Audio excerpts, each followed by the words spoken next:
going to demonstrate door control. And these guys, they got a situation inside of a building. And it can actually happen anywhere, but we're going to say it's an inside hallway. We got heavy smoke pushing out around the door. And the door is hot, and the hot door is hot right down to here, which means the fire or the heat is banked down on the other side.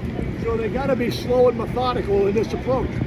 So the idea is to have the nozzle ready, a guy on the door, what we call the door control man, and he's going to slowly open the door to see what the fire does. And then we're just going to start dumping water at the upper part of that room, so the water gets in there, acts like a sprinkler head, deflects, and rains over the whole area.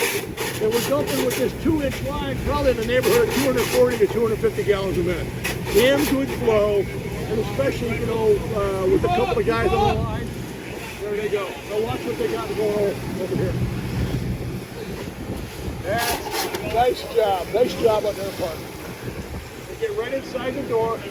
Open the door some more.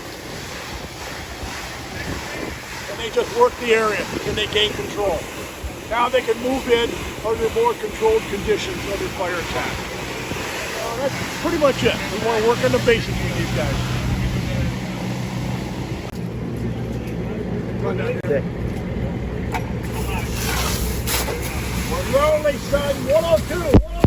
Watch that door. Right? So what do you do? Up and down. That's all you got, right? That's right. Take what you got. There you go. Beautiful. Nice job.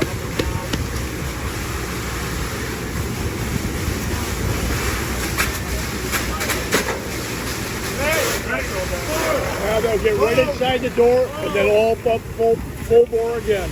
There you go. Great job. All right. I'll get over there. Okay. I can get right next to it. Go right over there. Okay, so you see that camera?